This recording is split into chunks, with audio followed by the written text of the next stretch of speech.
చెప్పండి బ్రదర్, ఏంది అసలు ఈ కార్యక్రమం? ప్రథమ వర్ధంతి అని ఒకటి మీరు చేస్తున్నారు. అసలు ఎందుకు ఈ పరిస్థితి వచ్చింది? మీరు ఈ పిండాలు పెట్టడం ఇలాంటి ఏంది అసలు? ఒక వింత వింత కల్చర్ ని చూస్తున్నాను నేను తెలంగాణలో. ఒకటే ఏంటంటే 2024 ఆగస్టు 2 తారీఖు అసెంబ్లీ సాక్షిగా జాబ్ క్యాలెండర్ ప్రకటించారు. జాబ్ క్యాలెండర్ ప్రకటించి నేటితో సంవత్సరం అయింది. అంటే అప్పుడే విడుదల చేసి అప్పుడు జాబ్ క్యాలెండర్ చంపేశారు. ఎందుకంటే భారతదేశంలో ఎక్కడ చూసుకున్నాం కూడా జాబ్ క్యాలెండర్ విడుదల చేసి కొన్ని పోస్టులు అట్లా జాబ్ క్యాలెండర్ ప్రకారం ప్రకటిస్తారు, కానీ ఇక్కడ ఎక్కడ కూడా జాబ్ క్యాలెండర్ ప్రకటించలేదు. ఎందుకంటే నిరుద్యోగుల ఆశల పల్లకిగా జన్మించి ఎన్నో కుట్రలు కుతంత్రాలతో ఇచ్చినామని చెప్పుకుంటున్నారు. 70,000 ఉద్యోగాలు ఇచ్చినాము, 2 years ఇంకా దగ్గరికి రాలేదు, మళ్ళీ 1,00,000 ఉద్యోగాలు దాకా ఇస్తామని అంటున్నారు. ఇప్పుడు వాళ్ళకి క్లారిటీ లేదు. 100% 70,000 ఉద్యోగాలు ఇవ్వలేరు. 70,000 కాదు కదా, 15,000 ఉద్యోగాలు కూడా ఇవ్వలేదు. నిజంగా మీరు ఉద్యోగాలు ఇచ్చినట్లయితే సెక్రటేరియట్ నుంచి అశోక్ నగర్ ఎంత దూరము? 2 కిలోమీటర్లు కదా. 50 సార్లు ఢిల్లీకి పోయినటువంటి రేవంత్ రెడ్డి గారు 2 కిలోమీటర్లు ఉన్నటువంటి అశోక్ నగర్ దగ్గరకు వచ్చి నువ్వు 70,000 ఇచ్చినావా 60,000 ఇచ్చినావా మా దగ్గర నిరుద్యోగుల దగ్గర కూర్చొని చర్చ చేయి, మేమేందో చెప్తాం. ఎందుకంటే శ్రీధర్ బాబు గారు ఏమన్నారు? 70,000 ఉద్యోగాలు అని అన్నారు. రేవంత్ రెడ్డి గారు ఏమంటారు? 60,000 ఉద్యోగాలు అని అంటున్నారు. ఇంకో ఆయన ట్విట్టర్లో ఏమంటాడు? మార్చి వరకు 1,00,000 ఉద్యోగాలు అని అంటారు. అంటే వీళ్లకు తెలుసు మేము ఉద్యోగాలు వేయలేము, నిరుద్యోగుల నుంచి వ్యతిరేకత ఉంది, నిరుద్యోగులను మోసం చేసినామని తెలుసు. అందుకే గతం లోపల ప్రతిపక్ష పార్టీ ఉన్నప్పుడు ఆకునూరి మురళి సార్ కానీ, కోదండరామ్ సార్ కానీ, బల్మూరి వెంకట్ కానీ, రియాజ్ సార్ కానీ వారానికి 5 రోజులు లైబ్రరీలో చుట్టూ జరిగే రోజులు. ఇప్పుడు 20 నెలలు అవుతుంది కదా, ఒక్కసారి కూడా కనవాలేరంటే అర్థం చేసుకో ఎంతవరకు నిరుద్యోగులను మోసం చేశారు. కానీ ఒక్క నోటిఫికేషన్ విడుదల చేయలేరు. గతం లోపల టీఆర్ఎస్ పార్టీ ఇచ్చినటువంటి కూడా మీరు కొంతమంది పేర్లు చెప్పారు, బల్మూరి వెంకట్ కావచ్చు, అద్దంకి కావచ్చు, వీళ్ళ పేర్లు చెప్తున్నారు. వాళ్ళు ఎక్కడ కూడా మీరు 2,00,000 ఉద్యోగాలు ఇస్తామని చెప్పలేదని చెప్తున్నారు ఇంటర్వ్యూలలో. వాళ్ళు ఇప్పుడు చెప్పిన కన్నా కాంగ్రెస్ పార్టీ అంటేనే డైలాగులు మీడియం ఉంటే ఏదేదో మాట్లాడతారు. డైరెక్ట్ నిరుద్యోగుల దగ్గరకు వచ్చి మాట్లాడితే ఏదో తెలిసిపోతుంది కదా. మొన్న అద్దంకి దయాకరంగా అన్న వచ్చిండు, మేము అన్ని క్వశ్చన్లు వేసినాము, ఆన్సర్ చెప్పలేకపోయిండు, వెళ్ళిపోయిండు. ఇప్పుడు మీడియాలో అంటే ఏది బేకైతే మాట్లాడొచ్చు, కానీ నిజంగా అశోక్ నగర్ దగ్గరకు వచ్చి ఇప్పుడు ఎందుకంటే బల్మూరి వెంకటన్న, రియాజ్ సార్ అందరూ గెలిస్తే మేము మా భుజాల మోసిన వాస్తవానికి. ఇప్పుడు గతం లోపల మేము కాంగ్రెస్ పార్టీకి ప్రచారం చేయకపోతే ఈరోజు కాంగ్రెస్ పార్టీ ఉండేదా? 2 నెలల వరకు కాంగ్రెస్ పార్టీ అధికారంలోకి వస్తుందని చెప్పి ఎవరు కూడా ఊహించలేరు.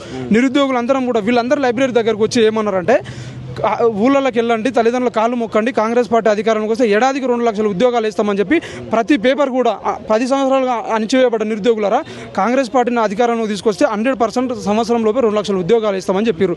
మరి ఇక్కడ పోయిన 2,00,000 ఉద్యోగాలు? సరే నువ్వు 70,000 అంటున్నావు కదా, ఇంకా 1,30,000 ఉద్యోగాలు అయితే ఉన్నాయి కదా, వీటి గురించి అన్న మాట్లాడాలి కదా. కాబట్టి వీటి గురించి మాట్లాడతలేదు. ఇట్లా కార్యక్రమాలు చేసే వాళ్ళు కావచ్చు, ఇట్లా ధర్నాలు చేసే వాళ్ళు కావచ్చు, మా ఉద్యోగాలు మాకు కావాలనే వాళ్ళు మొత్తం చదువు రాని వాళ్ళు, చదువు వచ్చిన వాళ్ళు లైబ్రరీలో ఉన్నారని రేవంత్ రెడ్డి కావచ్చు, ఆయనకు సంబంధించిన నాయకులు కావచ్చు అంటారు. వాళ్ళకేం చెప్తారు మీరు? చదువు రానోళ్ళు అయితే ఎవరైతే అంటుండ్రో, మేము చదువు రానోళ్ళమే కదా కాంగ్రెస్ పార్టీని అధికారంలో తీసుకొచ్చినాం, మేమే కదా బస్సు యాత్రలు చేసి కాంగ్రెస్ పార్టీ ఓటైనా తల్లిదండ్రులు కాళ్ళు మొక్కినాం. చదువు రానోళ్ళు అని వాళ్ళు ఎట్లా ఏదో నిరుద్యోగుల మీద బురద చల్లి ప్రయత్నం చేద్దామని ఉద్దేశంతో మాత్రమే చదువు రానోళ్ళు అని అంటున్నారు తప్ప అది వాస్తవం కాదు. 100% వాళ్ళు తిరుగుతలేరు, నిరుద్యోగులకు ముఖం చూపెట్టలేకపోతారు. ఇప్పుడు అశోక్ నగర్ నుంచి 20 నెలల నుంచి వీళ్ళు ఎవరు కనిపిస్తలేరు అంటే వీళ్ళు ఎంత ఘోరంగా నిరుద్యోగులు మోసం చేశారో అనుకోవచ్చు. ఇప్పుడు వాళ్ళు ఏమంటారు? వాళ్ళు కోవట్లు, వీళ్ళకి చదువు రాదు అది అని అంటారు కదా. నిజంగా మాకు చదువు రాదు అంటే నేను ఓపెన్గా చెప్తున్నా, గతం లోపల నేను ఇప్పుడు గ్రూప్ 2లో 5,000 ర్యాంక్ వచ్చింది, గ్రూప్ 3లో 7,000 ర్యాంక్ వచ్చింది. నేను కాంగ్రెస్ పార్టీ నాయకుల మాటలు నమ్మి ఊళ్ళల్లో పోయి 3 నెలల నుంచి ఊళ్ళల్లో పోయి తల్లిదండ్రులు కాళ్ళు మొక్కి వాళ్ళని ప్రాధేయపడి కాంగ్రెస్ పార్టీకి ఓటేయండి అని చెప్పకపోయి అదే 3 నెలలు నేను ప్రిపరేషన్ అంటే ఈరోజు నా మెరిట్ లిస్టులో ఉండేది, నా గ్రూప్ 2 జాబ్ వచ్చేది. ఎవరైతే కోవట్లు కానీ వాళ్ళకి చదువు రాదని కానీ అంటారో వాళ్ళు జస్ట్ వీళ్ళు మాట్లాడుతుర్రు, వీళ్ళకు మేము మోసం చేసినా వీళ్ళ మీద ఏదో బుద్ధ చల్లితే వీళ్ళు మాట్లాడుకుని ఉంటారు. నిరుద్యోగులు నమ్ముకొని జాబ్ రాకుండా పోయింది 100% అది. ఇప్పుడు ఏంటి పరిస్థితి మరి? 2 years నుంచి లేదు, 2 years ఏం చేస్తున్నారు? ఎట్లా ఉంది? వీళ్ళు జాబ్ క్యాలెండర్ రిలీజ్ చేసి 2,00,000 ఉద్యోగాలు అన్నారు. 2,00,000 ఉద్యోగాలు లేకపోయినా కనీసం 1,00,000 ఉద్యోగాలు వేస్తారని చెప్పి ఒక నమ్మకంతో ఉండే. కానీ ఇప్పుడు ఏమనిపిస్తుంది అంటే ఇంకా సంవత్సరం కింద జాబ్ క్యాలెండర్ విడుదల చేసిర్రు, ఖాళీలనే మొన్న కమిటీ చేసిర్రు. అంటే అప్పుడు గతం లోపల ఖాళీల వివరాలు తెలియకుండానే జాబ్ క్యాలెండర్ విడుదల చేసిర్రా? దీన్ని బట్టే అర్థమవుతుంది కదా నిరుద్యోగులు అందరూ కూడా కాంగ్రెస్ పార్టీ నియంతృత్వ పోగడాల గురించి మొత్తం.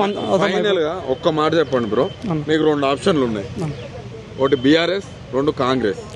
పాలన విధానంగా చూస్తే ఈ రెండిట్లో దేనికి ఓటేస్తాం? వాస్తవానికి టీఆర్ఎస్ పార్టీ మీద వ్యతిరేకత రానికే చాలా టైం పట్టింది.